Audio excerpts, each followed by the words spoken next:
നമസ്കാരം. റാഫ്റ്റോ ക്രിക്കറ്റിലേക്ക് ഏവർക്കും സ്വാഗതം. എല്ലാ ടീമിൻ്റെയും കളികൾ കഴിഞ്ഞാൽ നമ്മൾ വിശദമായിട്ട് അതിൻ്റെ റിവ്യൂ ചെയ്യാറുണ്ട്. CSKയുടെ റിവ്യൂ ഇന്നലെ അവർ തോറ്റത് നമ്മൾ വിലയിരുത്തിക്കൊണ്ടിട്ട വീഡിയോയുടെ താഴെ വരുന്ന കമൻറ്റുകൾ കണ്ടാൽ ചിരിച്ച് വല്ലാത്ത അവസ്ഥയിലായി പോകും. ഏതായാലും അതവിടെ നിൽക്കട്ടെ. എന്തുകൊണ്ട് CSK തോറ്റു? താത്വികമായിട്ടുള്ള അവലോകനമല്ല, മനസ്സിലാവുന്ന രൂപത്തിലൊന്നും പറഞ്ഞു തരൂ എന്ന് നമ്മൾ പറയാറില്ലേ. ഏതായാലും അതിൽ നമ്മൾ കൃത്യമായിട്ട് കാര്യങ്ങൾ പറഞ്ഞിട്ടുണ്ട്. പക്ഷേ CSK തോറ്റതിൻ്റെ സങ്കടം നെഞ്ചിൽ നിന്ന് പോകാതെ എന്തൊക്കെയോ പറയുകയാണ് എന്നാണ് വലിയ CSK വിരോധികൾ അതിൽ കമൻ്റ് ഇടുന്നത്. ഏതായാലും നമ്മളിപ്പം ഒപ്പീനിയൻ എന്നുള്ള വീഡിയോസ് ഇടയ്ക്ക് നമ്മൾ ഇറക്കാറുണ്ട്.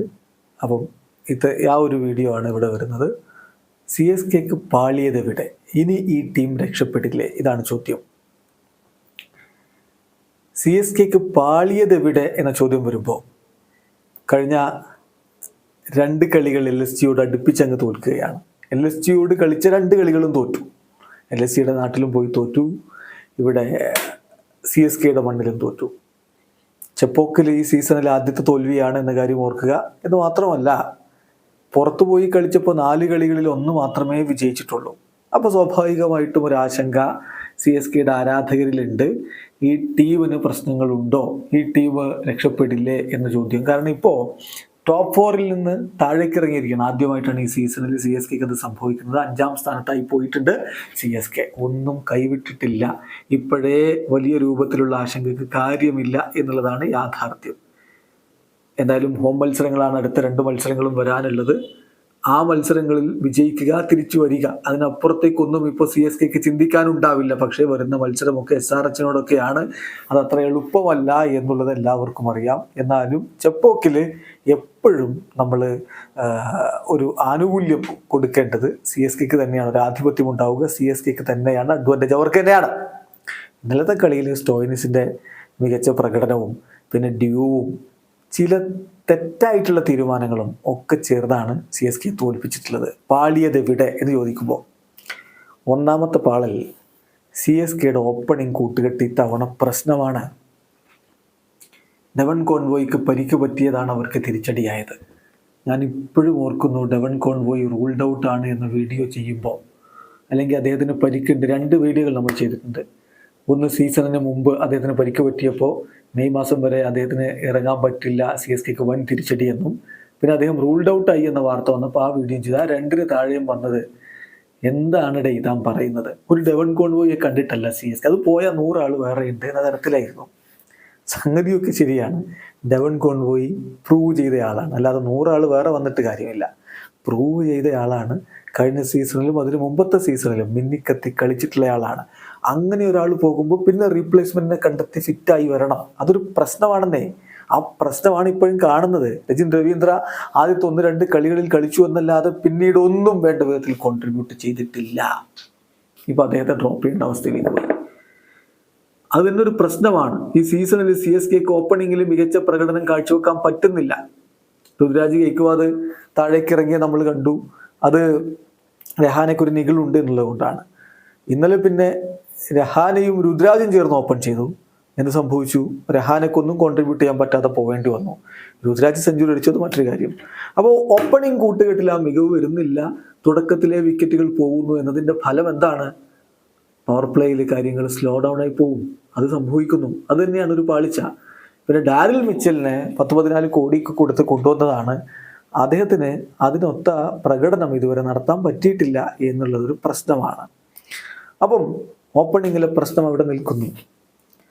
മറ്റൊരു പാളിച്ച പ്രധാനമായിട്ടും കഴിഞ്ഞ 1-2 കളികളിലായിട്ട് നമ്മൾ കാണുന്നത്, എന്തിനാണ് ശിവൻ ദ്യൂബയ്ക്ക് മുകളിൽ രവീന്ദ്ര ജഡേജയെ ബാറ്റ് ചെയ്യാൻ വിടുന്നത്? ഇന്നലെ പോസ്റ്റ് മാച്ച് പ്രസ് കോൺഫറൻസിൽ ആ ചോദ്യത്തിന് ഒരു വിശദീകരണം കൊടുക്കാനൊക്കെ രുദ്രാജ് ശ്രമിച്ചെങ്കിലും അതിൽ നിന്നൊന്നും മനസ്സിലാകുന്നില്ല. എന്തിനാണ് അങ്ങനെ ചെയ്യുന്നത്? ട്യൂബെ നിങ്ങൾക്കറിയാമല്ലോ. മറ്റ് ഫ്രാഞ്ചൈസികളിലൊക്കെ ഫിനിഷർ എന്നുള്ള റോള് മാത്രം കൊടുത്തിട്ട് അദ്ദേഹത്തിന് അത്ര വലിയ മികവൊന്നും കാണിക്കാൻ പറ്റിയിരുന്നില്ല. CSKയിലേക്ക് വന്നപ്പോൾ ബാറ്റിംഗ് ഓർഡറിൽ അദ്ദേഹത്തെ നേരത്തെ ഇറക്കാൻ തുടങ്ങി. അപ്പോൾ അദ്ദേഹം നന്നായിട്ട് കളിച്ചു. അദ്ദേഹം തന്നെ കഴിഞ്ഞ കളിക്ക് ശേഷം അത് തുറന്നു പറഞ്ഞതാണ്, ഈ ഫ്രാഞ്ചൈസിയോട്, ധോനി ഭായിയോട്, ഇവിടുത്തെ ടീമിന്റെ തിങ്ക് ടാങ്ക്സിനോട് എനിക്ക് വലിയ വലിയ നന്ദിയുണ്ട്, അവരാണ് എന്നെ ഈ രൂപത്തിലേക്ക് മാറ്റിയത് എന്ന്. ആ ഡ്യൂബയെ കഴിഞ്ഞ കളിയിലും ഇപ്പൊ ഈ കളിയിലുമൊക്കെ എന്തിനാണ് അദ്ദേഹത്തിന്റെ മികച്ച റെക്കോർഡുള്ള പൊസിഷനിൽ കളിപ്പിക്കാതെ താഴേക്ക് ഇറക്കുന്നത്, രവീന്ദ്ര ജഡേജയെ അദ്ദേഹത്തിന് മുകളിൽ കയറ്റി വിടുന്നത്? അതിന്റെ ആവശ്യം യഥാർത്ഥത്തിലുണ്ടോ? നമ്മളൊരു കണക്ക് നോക്കിയാണ്, ഡ്യൂബയുടെ ആവറേജ് അദ്ദേഹം നമ്പർ 4-ൽ കളിക്കുമ്പോൾ അദ്ദേഹത്തിന്റെ ആവറേജും സ്ട്രൈക്ക് റേറ്റും നോക്കുക. 42.18 ആവറേജ്, സ്ട്രൈക്ക് റേറ്റ് 154.53.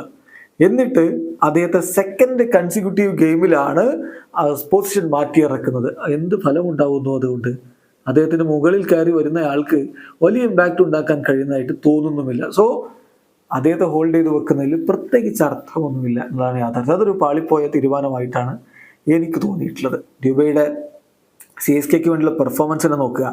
ഓൾറെഡി അദ്ദേഹം 1000 റൺസ് അടിച്ചു കഴിഞ്ഞു. 632 പന്തിൽ നിന്ന് 1018 റൺസായി. 37.7 ആവറേജ്, 161.08 സ്ട്രൈക്ക് റേറ്റ്, 8 50-കൾ, 73 സിക്സറുകൾ, 57 4-കൾ. സോ കഴിഞ്ഞൊരു 3 വർഷത്തിനിടയ്ക്ക് എടുത്താൽ CSKയുടെ ഏറ്റവും മികച്ച ബാറ്റർ അദ്ദേഹം തന്നെയാണ് എന്ന കാര്യത്തിൽ തർക്കമൊന്നുമില്ല. അങ്ങനെയുള്ള ഒരാളെ ഈ രൂപത്തിൽ വെറുതെ അദ്ദേഹം നന്നായി കളിക്കുന്ന പൊസിഷനിൽ നിന്ന് താഴേക്ക് ഇറക്കുന്നതിൽ ഒരർത്ഥവുമില്ല. അപ്പോൾ അത് മറ്റൊരു പാളിച്ച തന്നെയാണ് എന്ന് പറയേണ്ടി വരും. പിന്നീട് നമ്മൾ കാണുന്നത് ടോസ് ലഭിച്ചില്ല എന്നുള്ളൊരു തിരിച്ചടിയാണ്. അത് പാളിച്ച എന്ന് പറയാനില്ലല്ലോ, അത് ഭാഗ്യനിർഭാഗ്യങ്ങളുടെ കാര്യമാണ്. ഡ്യൂ ഉണ്ടാവും എന്ന് ഉറപ്പായിരുന്നു. അത് കൃത്യമായിട്ട് രാഹുലും കളിക്ക് ശേഷം പറയുന്നുണ്ട്. ആ ഡ്യൂ കൂടി മുതലെടുക്കുക എന്നുള്ളത് തന്നെയായിരുന്നു അവരുടെ ലക്ഷ്യം. അതുകൊണ്ട് തന്നെയാണ് അവർ ആദ്യം ടോസ് കിട്ടിയപ്പോൾ ബൗൾ ചെയ്യുക എന്ന തീരുമാനത്തിലേക്ക് പോയതും. അപ്പോൾ ചില സുഹൃത്തുക്കൾ ചോദിക്കും, ഡ്യൂ ഒക്കെ എത്ര വലിയ പ്രശ്നമാണെന്നേ. ഒരു 8-9 മണിയാകുമ്പോഴേക്കും ഡ്യൂ നന്നായിട്ട് സ്ട്രോങ് ആവും ചില സ്റ്റേഡിയങ്ങളിൽ. അത്തരം ഘട്ടങ്ങളിൽ ബൗൾ ചെയ്യുന്നത് ബുദ്ധിമുട്ടാണ്, ബോൾ ഗ്രിപ്പ് ചെയ്യാൻ ബുദ്ധിമുട്ടാണ്, സ്പിന്നേഴ്സ് കളിയിൽ നിന്ന് അങ്ങ് പുറത്താവും.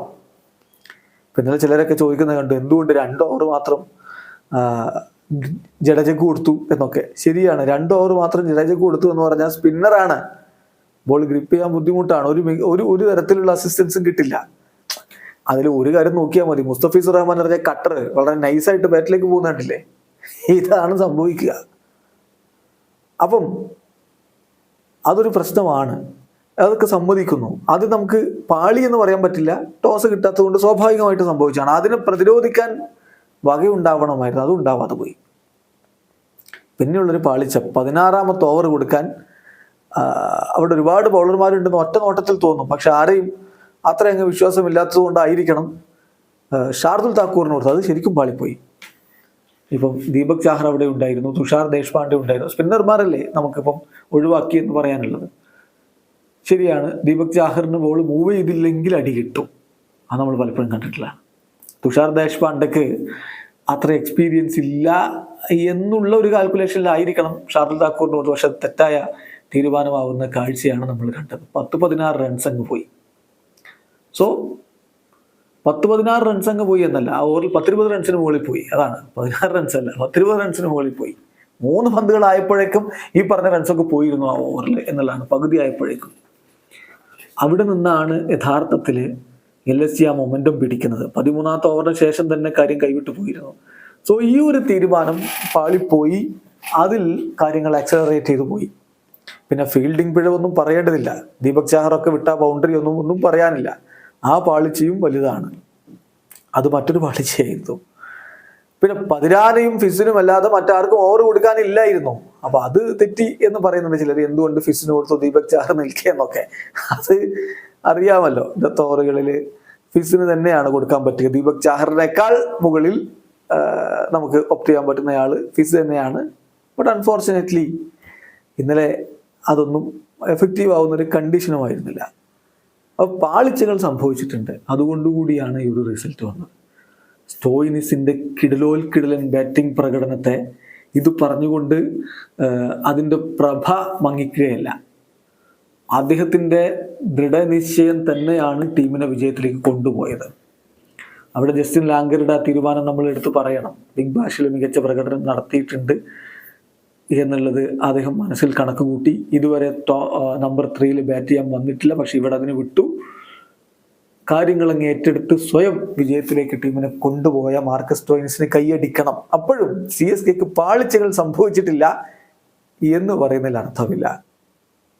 ഓപ്പണിംഗ് കൂട്ടുകെട്ടിലെ പാളിച്ച, ബാറ്റ് ചെയ്യാൻ വേണ്ടി രൂപയെ വൈകിപ്പിച്ചതിലെ പാളിച്ച, ബൗൾ ചെയ്യുമ്പോൾ ഈ പറഞ്ഞ പോലെ താക്കൂറിന് ആ ഒരു അതിനിർണായകമായ ഓവറിൽ പന്ത് കൊടുത്തതിൽ വന്ന പാളിച്ച, പിന്നെ ഫീൽഡിംഗ് മിസ്റ്റേക്കുകൾ എല്ലാം കൂടി ചേർന്നുകൊണ്ടാണ് ഈ തോൽവിയിലേക്ക് കാര്യങ്ങൾ കൊണ്ടുപോയത്. അപ്പോൾ CSKക്ക് പള്ളിയത് അവിടെ തന്നെയാണ്. ഇതിന് പരിഹാരം കണ്ടില്ലെങ്കിൽ ടീമിന് ബുദ്ധിമുട്ടാണ്. അതിലെന്താണ് സംശയം? ഇപ്പോൾ നമ്മൾ പറഞ്ഞിട്ടില്ലേ, 4 കളികളെ ഇപ്പോൾ ജയിച്ചിട്ടുള്ളൂ. 4 കളികൾ തോൽക്കുകയും ചെയ്തു. ടോപ്പ് 4ൽ നിന്ന് താഴേക്ക് പോയി. ഈ ടീം ഇനി രക്ഷപ്പെടില്ല എന്നൊക്കെ പലരും പറയുന്നുണ്ട്. അതിലൊന്നും ഒരർത്ഥവുമില്ല. ചപ്പോക്ക് ഇപ്പോഴും CSKയുടെ കോട്ട തന്നെയാണ്. അതൊരു ഒറ്റ കളിയിലെ തോൽവി കൊണ്ട് ഇല്ലാതെ ആവുന്നതല്ലല്ലോ. അത്രയധികം ആരാധകരുടെ പിന്തുണയോടുകൂടിയാണ് അവിടെ കളിക്കുന്നത്. അപ്പം അതുകൊണ്ട് തന്നെ ചപ്പോക്കിൽ വരുന്ന കളികളിൽ അവർ തിരിച്ചു വരും എന്ന പ്രതീക്ഷ എന്തായാലും അവർക്കുണ്ടാവും. അങ്ങനെ എഴുതി തള്ളാനൊന്നും ആയിട്ടില്ല.